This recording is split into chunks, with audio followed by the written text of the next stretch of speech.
भारत का इतिहास वीरता और पराक्रम की अनगिनत कहानियों से भरा पड़ा है, लेकिन इन कहानियों में कुछ नाम ऐसे हैं जो समय की धूल में दबे नहीं बल्कि आज भी गूंजते हैं। इन्हीं में से एक नाम सम्राट पृथ्वीराज चौहान का है। अजमेर और दिल्ली को अपनी राजधानी बनाकर पृथ्वीराज चौहान ने भारत की राजनीति में ऐसी ढाक जमाई थी कि उनका नाम सुनते ही दुश्मनों के दिल कांप उठते थे। पृथ्वीराज चौहान सिर्फ तलवार और भाले के धनी नहीं थे, बल्कि ज्ञान और विद्या में भी माहिर थे। उन्हें कई भाषाओं का ज्ञान था, गणित और दर्शन की समझ थी और उनकी सबसे बड़ी कला शब्दभेदी बाण चलाने की थी, यानी बिना देखे वो सिर्फ आवाज सुनकर लक्ष्य को भेद देते थे। उनके शौर्य की कहानियां इतनी मशहूर थी कि पड़ोसी राज्यों की राजकुमारियां भी उनके नाम पर मोहित हो जाती थी। लेकिन इतिहास सिर्फ वीरता की गाथा नहीं होता, उसमें राजनीति, राइवलरी और धोखे का खेल भी चलता है। सम्राट पृथ्वीराज चौहान की कहानी में भी यही सब था। एक तरफ उनकी दुश्मनी कन्नौज के राजा जयचंद से थी, जिसकी बेटी संयोगिता से जुड़ी प्रेम कथा आज भी लोक कथाओं में अमर है। दूसरी तरफ पश्चिम से मोहम्मद गौरी नाम का एक नया खतरा उठ रहा था, जो सिर्फ लूटपाट नहीं बल्कि भारत में अपना साम्राज्य स्थापित करना चाहता था। साल 1191 में तराइन की धरती पर जब पृथ्वीराज चौहान और मोहम्मद गौरी की सेनाएं आमने सामने आई तो इतिहास ने करवट ली। इस युद्ध में पृथ्वीराज चौहान ने अपनी रणनीति और ताकत से गौरी को धूल चटा दी। कहा जाता है कि पृथ्वीराज चौहान ने मोहम्मद गौरी को 17 बार हराया था और हर बार उसे माफ कर जिंदा छोड़ दिया था। लेकिन उनकी यही उदारता उनके और भारत के लिए आगे चलकर आत्मघाती साबित हुई, आए जानते हैं। सम्राट पृथ्वीराज चौहान की पूरी कहानी, जिनकी वीरता आज भी भारत की मिट्टी में गूंजती है।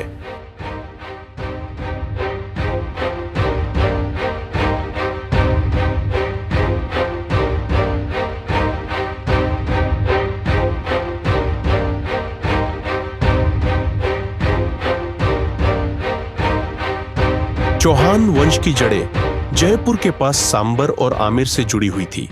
इसी वंश के राजा अजयराज ने अजमेर शहर की नींव रखी थी, जो आगे चलकर चौहान वंश की शक्ति का केंद्र बना। चौहान वंश की स्थापना 6वीं शताब्दी में वासुदेव चौहान ने की थी। इसी वंश में आगे चलकर 11वीं शताब्दी में सोमेश्वर चौहान नाम के एक पराक्रमी राजा हुए। सोमेश्वर चौहान ने अपने जीवन काल में कई युद्ध लड़े और अपने साम्राज्य का विस्तार किया। माना जाता है कि जब राठौड़ की आर्मी ने दिल्ली के राजा अनंगपाल तोमर पर आक्रमण किया था, तो अजमेर के राजा सोमेश्वर चौहान ने राजा अनंगपाल तोमर का साथ दिया। उनकी मदद से अनंगपाल तोमर इस युद्ध को जीत गए, जिसके बाद दोनों के बीच गहरी दोस्ती हो गई। ये दोस्ती आगे चलकर रिश्तेदारी में बदल गई। जब राजा अनंगपाल ने अपनी बेटी कर्पूरी देवी की शादी सोमेश्वर चौहान से कर दी, अनंगपाल तोमर की दूसरी बेटी रूप सुंदरी की शादी कन्नौज के राजा विजयपाल से हुई, जिन्हें बाद में एक बेटा हुआ जिसका नाम जयचंद रखा गया।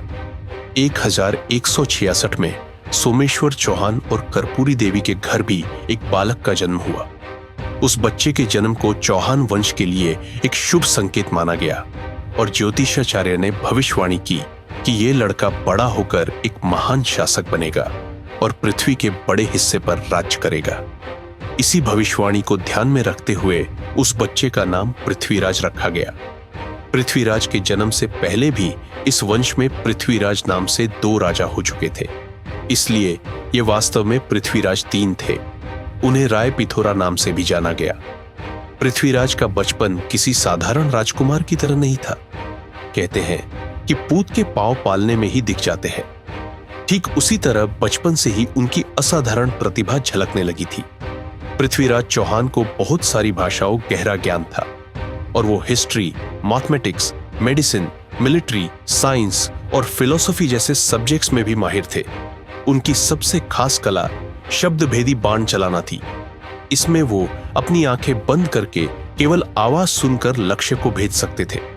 तीर चलाने में उन्हें इतनी महारत हासिल थी कि बड़े बड़े योद्धा भी उनका मुकाबला नहीं कर पाते थे। सिर्फ तीर चलाने में ही नहीं, बल्कि तलवार और भाला चलाने में भी वो माहिर थे।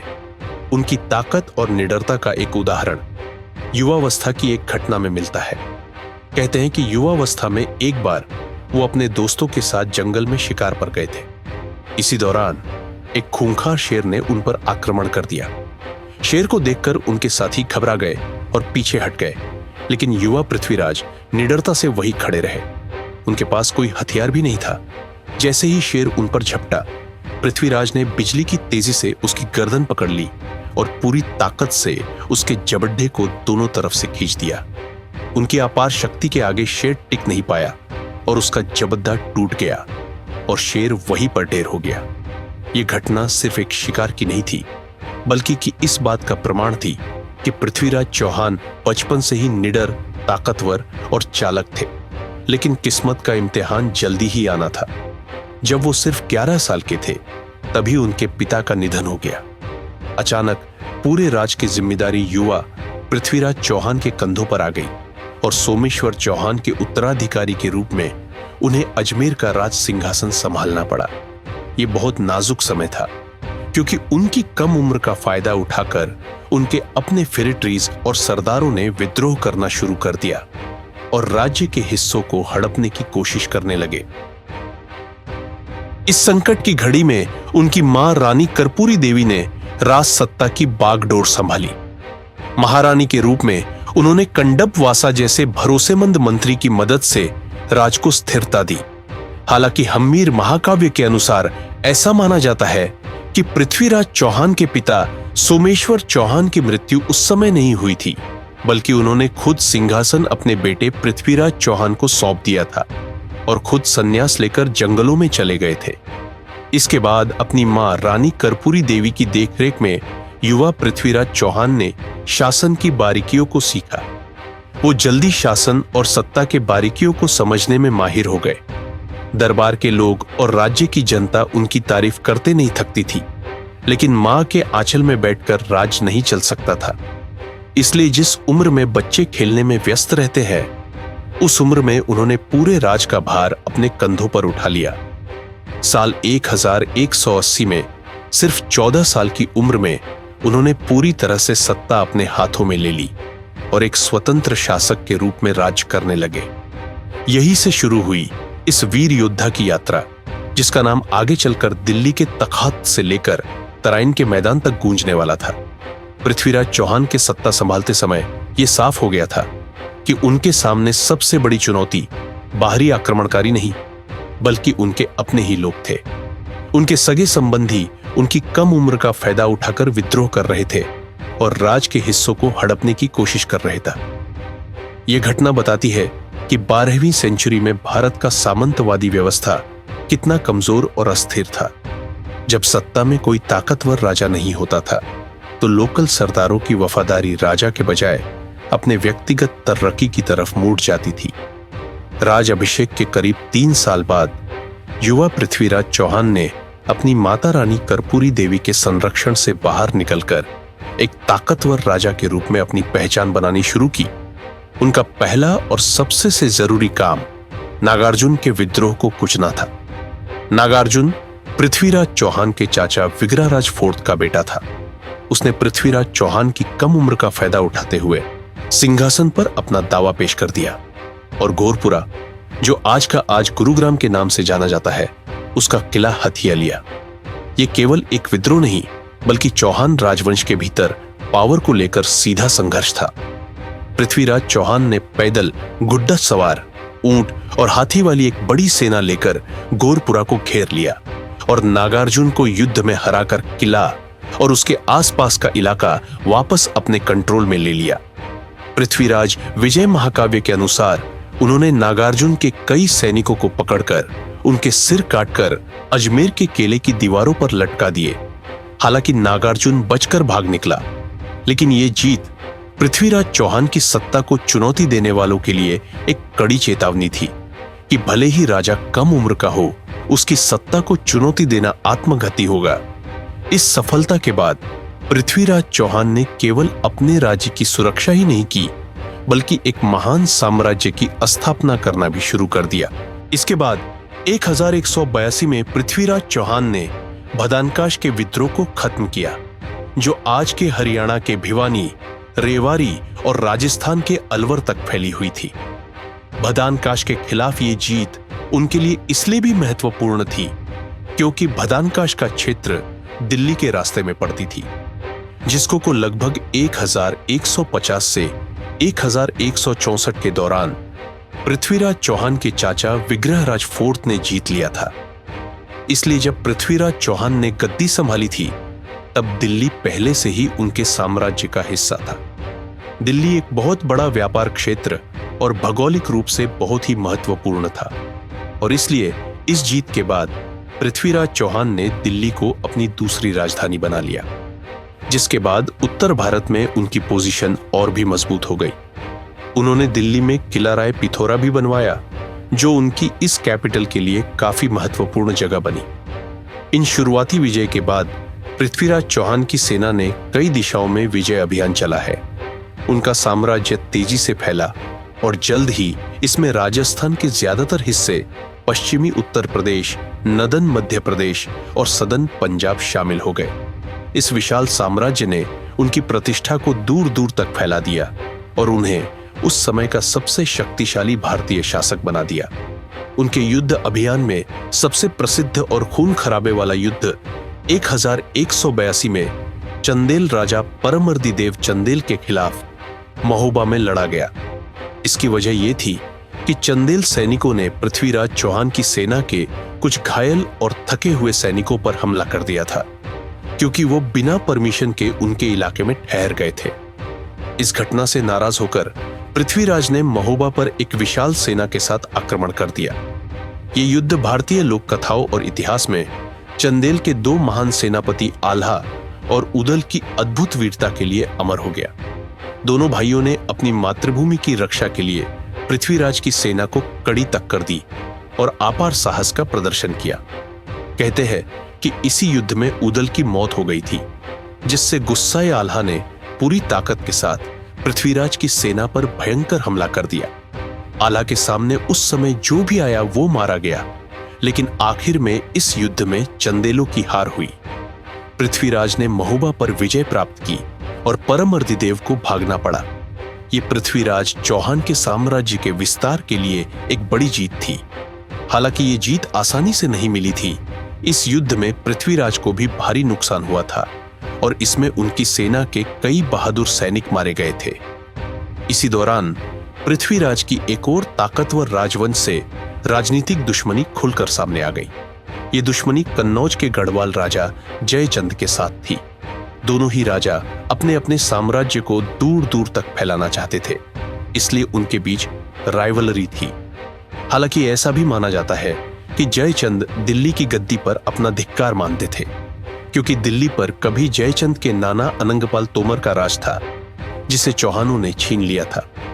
इस वजह से दोनों राजवंशों के बीच पावर और सुप्रीमेसी को लेकर कई सालों से दुश्मनी चली आ रही थी। यहां तक कि जयचंद ने महोबा की लड़ाई में पृथ्वीराज चौहान के खिलाफ चंदेल राजा की मदद भी की थी। पृथ्वीराज रासों के अनुसार यह टकराव तब और पर्सनल हो गया जब जयचंद की बेटी संयोगिता पृथ्वीराज पर अपना दिल हर बैठी।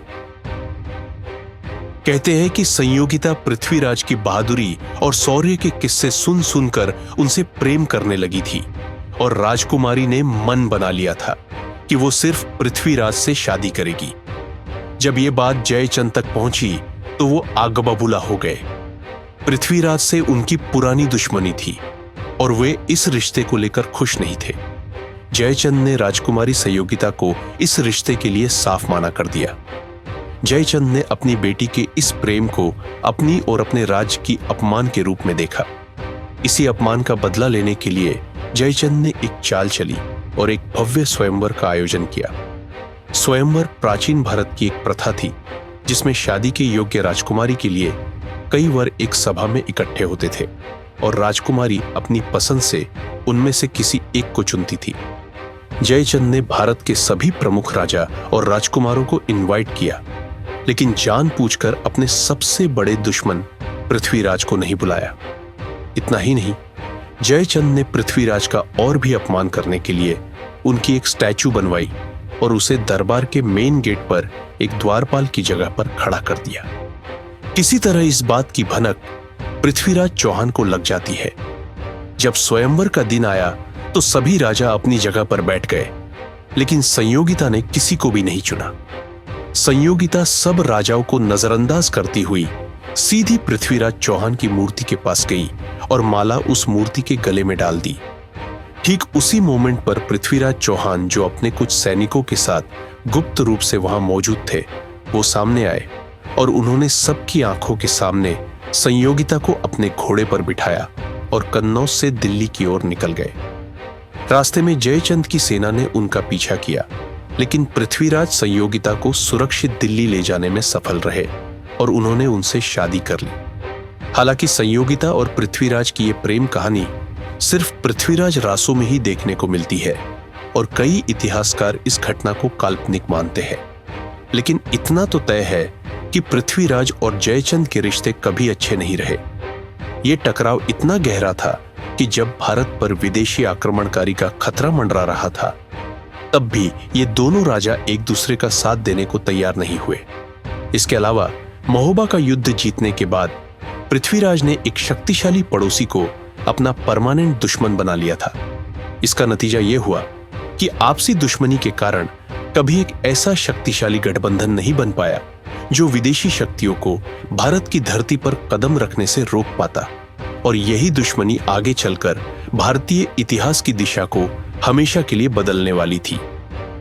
एक तरफ सम्राट पृथ्वीराज चौहान अपने साम्राज्य का विस्तार कर रहे थे, वहीं दूसरी तरफ पश्चिम में एक नया और खतरनाक दुश्मन उभर रहा था। यह दुश्मन था महत्वाकांक्षी और क्रूर आक्रमणकारी शिहाबुद्दीन मोहम्मद गौरी, जिसे भारत में मोहम्मद गौरी के नाम से जाना जाता है। मोहम्मद गौरी गौर साम्राज्य या फरिश्ता-ए गौर भी कहते हैं का रूलर था, जिसका साम्राज्य आज के अफगानिस्तान में फैला हुआ था। उसका मकसद भारत में केवल लूटपाट करना नहीं था, बल्कि वो भारत में अपना साम्राज्य स्थापित करना चाहता था। इसी ख्वाहिश में गौरी ने 1178 में गुजरात के चालुक्य शासक भीम सेकंड के राज्य पर बड़ा हमला कर दिया, लेकिन यहां उसे एक शक्तिशाली प्रतिरोध का सामना करना पड़ा, जिसका नेतृत्व भीम द्वितीय की मां रानी नाइकी देवी कर रही थी। उन्होंने गौरी की सेना को इतनी बुरी तरह से हराया कि वो युद्ध क्षेत्र से जान बचाकर भाग खड़ा हुआ।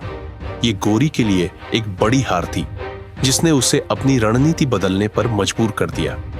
उसे समझ आ गया कि दक्षिणी रास्ते से भारत में घुसना बेहद मुश्किल है, इसलिए उसने अपना रास्ता बदला और उत्तर पर फोकस किया। उसकी ये नीति काम कर गई और उसने जल्दी सिंध, पेशावर और सियालकोट पर कब्जा कर लिया और 1186 में लाहौर के शासक खुसरो शाह मालिक को हराकर उसे भी हथिया लिया। इन लगातार जीत के बाद गौरी रुकने वाला नहीं था। अब उसका अगला निशाना चौहान साम्राज्य था।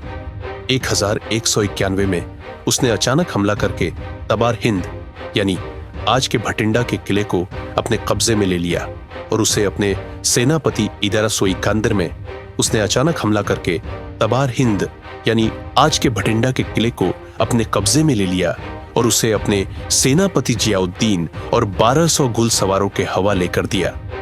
ये एक ऐसा स्टेप था जिसने दो शक्तिशाली साम्राज्यों को सीधे युद्ध के रास्ते पर ला खड़ा किया। मोहम्मद गौरी का भटिंडा पर कब्जा करना पृथ्वीराज चौहान के लिए एक सीधी चुनौती थी, जिसे वो नजरअंदाज नहीं कर सकते थे। इसके उत्तर में पृथ्वीराज चौहान ने एक विशाल सेना तैयार की और गौरी की ओर मार्च कर दिया। 1191 में हरियाणा के तराइन के मैदान में पृथ्वीराज चौहान और मोहम्मद गौरी की सेनाएं आमने सामने आ जाती है। इस युद्ध में दोनों सेनाओं की अपनी अपनी मजबूती थी। गौरी की सेना के पास घुड़सवार धनुर्धर थे जो अपनी स्पीड के लिए जाने जाते थे, जबकि पृथ्वीराज चौहान की सेना मुख्य रूप से पैदल सेना थी, लेकिन उनके पास हाथियों की शक्ति थी और उनकी सेना आमने सामने की लड़ाई में बेहद माहिर थी। युद्ध की शुरुआत में मोहम्मद गौरी की सेना ने अपनी सबसे बड़ी ताकत का इस्तेमाल किया। उसके घुड़सवार तीरंदाजों ने पृथ्वीराज चौहान की पैदल सेना पर दूर से ही तीर बरसाने शुरू कर दिए। ये एक ऐसी रणनीति थी जिसमें वो हमला करके तेजी से पीछे हट जाते थे ताकि सीधे मुकाबले से बचा जा सके। इसके उलट राजपूत योद्धा आमने सामने की लड़ाई में विश्वास रखते थे, जहां वो अपनी तलवारों और भालों से दुश्मन का सामना कर सके। पृथ्वीराज चौहान की सेना ने तुरंत दुश्मन के सामने आकर स्ट्रॉन्ग और डायरेक्ट अटैक करते हुए उसे धूल चटाना शुरू कर दिया।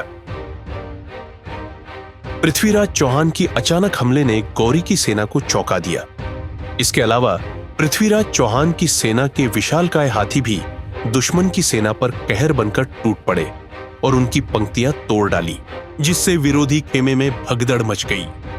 कई राजपूत सैनिकों की सामने की जबरदस्त लड़ाई और हाथियों की ताकत ने गौरी के सैनिकों के हौसले पूरी तरह से तोड़ दिए और वो मैदान छोड़कर भागने लगे। युद्ध के बीच अपने सैनिकों को पहचान करने की कोशिश में मोहम्मद गौरी खुद भी मैदान में उतर आया। उसका सामना राजपूत सेना के कमांडर और दिल्ली के गवर्नर गोविंद राय से हुआ। गौरी ने भाले से उन पर अटैक किया, लेकिन गोविंद राय ने गौरी के भाले को रोक दिया और पलटवार करते हुए गौरी दो को घायल कर दिया। गौरी लगभग बेहोश होकर गिर पड़ा। किसी तरह उसके एक सिपाहियों ने उसे युद्ध क्षेत्र से बाहर निकालकर उसकी जान बचाई।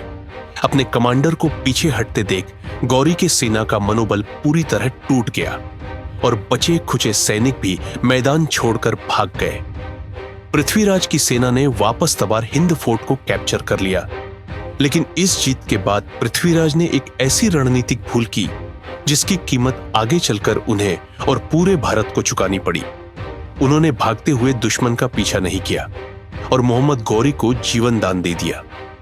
ऐसा माना जाता है कि सम्राट पृथ्वीराज चौहान ने मोहम्मद गौरी को इसी एक युद्ध में नहीं बल्कि 17 बार हराया था और हर बार उसे छोड़ दिया था।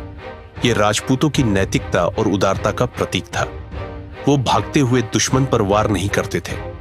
आधुनिक इतिहासकार इसे पृथ्वीराज सिंड्रोम कहते हैं, जहां दया दिखाने की आदत दुश्मन को दोबारा ताकतवर बनने का मौका दे देती है, लेकिन यही उदारता बाद में आत्मघाती साबित होने वाली थी।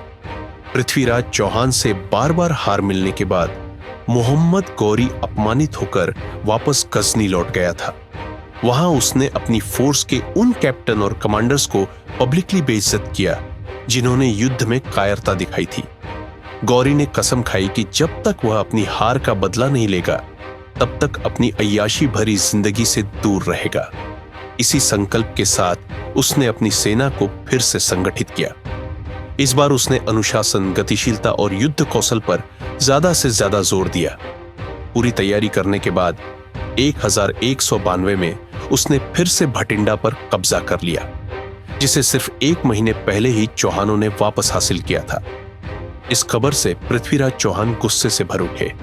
उन्होंने सेना तैयार की और गौरी का सामना करने के लिए एक बार फिर तराइन की ओर मार्च कर गए, लेकिन इस बार उनकी सेना पहले से कमजोर थी, क्योंकि उनके कई सेनापति पिछले महीनों से अलग अलग अभियानों में व्यस्त थे। तराइन के मैदान में एक बार फिर दोनों सेनाएं आमने सामने थी। पृथ्वीराज चौहान ने संदेश भेजा कि अगर गौरी बिना लड़ाई के वापस लौट जाए तो उसे जाने दिया जाएगा, वरना इस बार उसे मिट्टी में मिला दिया जाएगा। गौरी ने यहां पर एक जाल बिछाया और उसने एक चाल चलते हुए शर्त मानने का नाटक किया और कहा कि वो यह फैसला अपने भाई से सलाह लेकर करेगा। असल में गौरी इस दौरान अपनी सेना को तैयार कर रहा था और चौहान सेना पर नजर रख रहा था। इस धोखे ने पृथ्वीराज चौहान को गलत फहमी में डाल दिया और उनकी सेना निश्चिंत हो गई और अपनी सतर्कता खो बैठी। यही उनकी सबसे बड़ी गलती साबित हुई। गौरी ने अपनी पिछली हार से बहुत कुछ सीखा था। उसको को पता था कि राजपूत आमने सामने के लड़ाई में बेहद ताकतवर है, इसलिए उसने अपनी सेना को छोटी छोटी टुकड़ी में बांटा और उन्हें निर्देश दिया कि उन पर दूर से हमला करे और जैसे ही राजपूत सेना पलटवार करे वैसे ही लड़ाई छोड़ कर वो पीछे हट जाए। गौरी की चाल काम कर गई। जैसे ही उसकी सेना ने राजपूतों पर दूर से हमला किया, पृथ्वीराज चौहान की सेना दुश्मन का पीछा करने लगी, लेकिन ये एक ट्रैप था। पृथ्वीराज चौहान की सेना पूरे दिन और रात गौरी की सेना का पीछा करती रही। लगातार पीछा करने से राजपूत सेना के हाथी घोड़े और पैदल सैनिक थक गए। रात भर उन्हें आराम करने को नहीं मिला।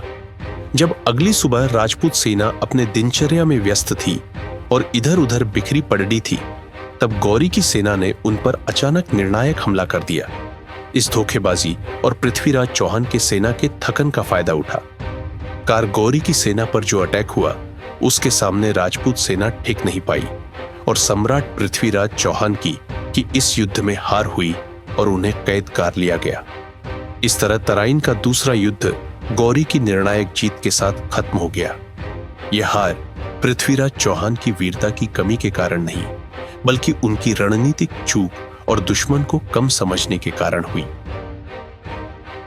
उनका तरीका, जिसके तहत भागते दुश्मन को भी जीवन दान दिया जाता था, गौरी जैसे आक्रमणकारी के सामने बेअसर हो गया, जिसका एकमात्र लक्ष्य किसी भी तरह जीत हासिल करना था।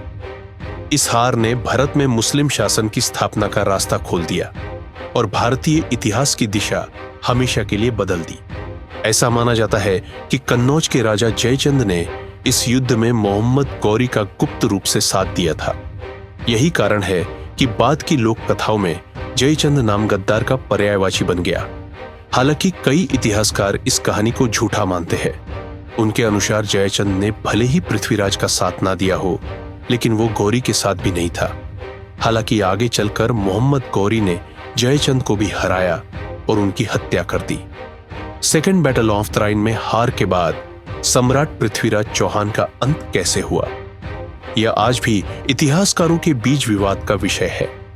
इस विषय पर कई परस्पर विरोधी विचार है। कुछ ऐतिहासिक स्रोत का मानना है कि पृथ्वीराज युद्ध क्षेत्र में ही वीरगति को प्राप्त हो गए थे। वही कुछ इतिहासकारों के अनुसार उन्हें कैदी बनाकर अजमेर ले जाया गया, जहां मोहम्मद गौरी ने उन्हें अपने अधीन एक शासक के रूप में बहाल करने का प्रयास किया, लेकिन बाद में षड्यंत्र के आरोप में उनकी हत्या कर दी गई। इसके अलावा पृथ्वीराज की मृत्यु के बारे में सबसे पॉपुलर स्टोरी महाकाव्य पृथ्वीराज रासो में मिलती है। इस स्टोरी के अनुसार तराइन की युद्ध में हार के बाद गौरी ने पृथ्वीराज को कैदी बनाकर गजनी ले गया। वहां उसने उन्हें बहुत यातनाएं दी, लेकिन फिर भी जब सम्राट पृथ्वीराज चौहान की आंखें गौरी के सामने नहीं झुकी, तो मोहम्मद गौरी ने हुक्म दिया कि पृथ्वीराज चौहान की आंखें निकाल ली जाए। उसके हुक्म की तामीर हुई और हथकड़ी और बेड़ियों में जकड़े निहत्ते पृथ्वीराज चौहान की आंखों में गरम सलाखें उतारकर उन्हें अंधा कर दिया गया। सम्राट पृथ्वीराज चौहान को आंखों का बलिदान स्वीकार था, लेकिन आंखें झुकाना मंजूर नहीं था। इसी दौरान पृथ्वीराज के कवि चंद बरदाई भी किसी तरह गजनी पहुंचे। उन्होंने देखा कि मोहम्मद गौरी पूरे नगर के सामने पृथ्वीराज को अपमानित कर मारने की योजना बना रहा है। चंद बरदाई ने एक चाल चली और गौरी से कहा, सुल्तान, तुम जिसे मृत्युदंड देने जा रहे हो वो कोई सामान्य राजा नहीं, बल्कि सम्राट पृथ्वीराज चौहान है, जिन्होंने तुम्हें युद्ध के मैदान में दर्जनों बार धूल चटाई है। गौरी ने सम्राट पृथ्वीराज चौहान का मजाक बनाते हुए कहा कि अब यह अंधा किसी काम का नहीं। इस पर चंद बरदाई ने मोहम्मद गौरी से कहा कि तुम्हें नहीं पता, हमारे सम्राट शब्द भेदी बाण चलाने की कला में माहिर है। वो सिर्फ आवाज सुनकर लक्ष्य को भेद सकते हैं। गौरी ने इस बात पर भी पृथ्वीराज चौहान का मजाक उड़ाया और कहा कि अगर ऐसा है तो पूरा नगर ये तमाशा देखेगा। इसके बाद एक दिन सभा का आयोजन हुआ और भारी भीड़ जमा हो गई। पृथ्वीराज की बेड़ियां खोल दी गई और उनके हाथ में धनुष बाण थमा दिए गए। गौरी ने चंद्र बरदाई के सामने एक शर्त रखी थी कि अगर पृथ्वीराज शब्द भेदी बाण नहीं चला पाए तो उनका भी सर कलम कर दिया जाएगा। चंद्र बरदाई ने मुस्कुराकर जवाब दिया कि ऐसी नौबत नहीं आएगी। इसके बाद करतब शुरू होता है और चंद्र बरदाई एक दोहा पढ़ते हैं 4 बास, 24 गज अंगुल अष्ट प्रमाण, ताऊ पर सुल्तान है मत। चूको चौहान इस दोहे से पृथ्वीराज को गौरी की एग्जैक्ट पोजीशन का सटीक अनुमान हो गया, जो एक ऊंची गादी पर बैठा हुआ था। उन्होंने अपने धनुष पर तीर साधा और तीर सीधे गौरी के सीने में जा धंसा और वो वही ढेर हो गया। इसके बाद जैसे ही गौरी के सैनिक चंद बरदाई और पृथ्वीराज को मारने के लिए दौड़े, उन्होंने एक दूसरे को खंजर मारकर अपनी जान दे दी, ताकि उनकी मौत पर भी उनका नाम लिखा हो। उनके दुश्मनों का नहीं, यह कहानी पीढ़ियों तक बहादुरी और बदले का प्रतीक बनकर सुनाई जाती रही है, लेकिन इतिहास इसे सही नहीं मानता है।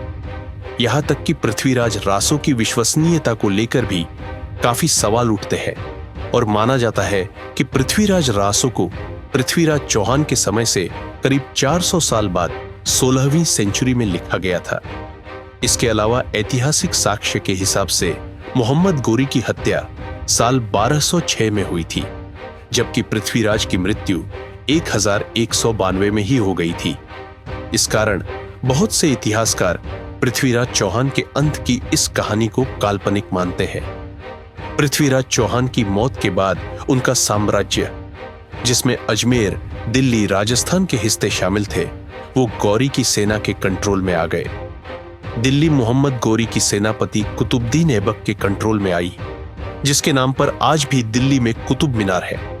इसके अलावा अजमेर में गौरी ने पृथ्वीराज चौहान के नाबालिग बेटे गोविंदराज चार को कठपुतली पापेट राजा बनाया, जो गौरी को टैक्स देता था। पृथ्वीराज चौहान के भाई हरिराज ने इसे स्वीकार नहीं किया और गोविंदराज चार को हटाकर अजमेर पर अधिकार कर लिया। इस विद्रोह के क्षेत्र में अस्थिरता बढ़ गई, जिसका लाभ उठाते हुए मोहम्मद गौरी के सेनापति कुतुबुद्दीन ऐबक ने अजमेर पर हमला कर दिया और हरिराज को हरा दिया। इससे रही सही कसर भी पूरी हो गई और जो अजमेर कभी राजपूतों की शान हुआ करता था, वो अब दिल्ली सल्तनत का हिस्सा बन गया। साम्राज्य के अन्य हिस्से जैसे महोबा स्थानीय राजवंशों में बट गए या उन्हें मोहम्मद गौरी ने जीत लिया। इस तरह पृथ्वीराज चौहान की मृत्यु के बाद भारत में मुस्लिम आक्रमण काफी बढ़ गया था, जिससे मुस्लिम साम्राज्य की नींव पड़ी, जो सदियों तक चला। लेकिन सम्राट पृथ्वीराज चौहान की वीरता, साहस और शौर्य की कहानियां इतिहास में अमर हो गई। उनकी कहानी ने आने वाली पीढ़ियों को प्रेरित किया। उनकी विरासत हमें ये याद दिलाती है कि भले ही युद्ध में हार हो जाए, लेकिन वीरता, सम्मान और साहस की कहानी कभी नहीं मरती।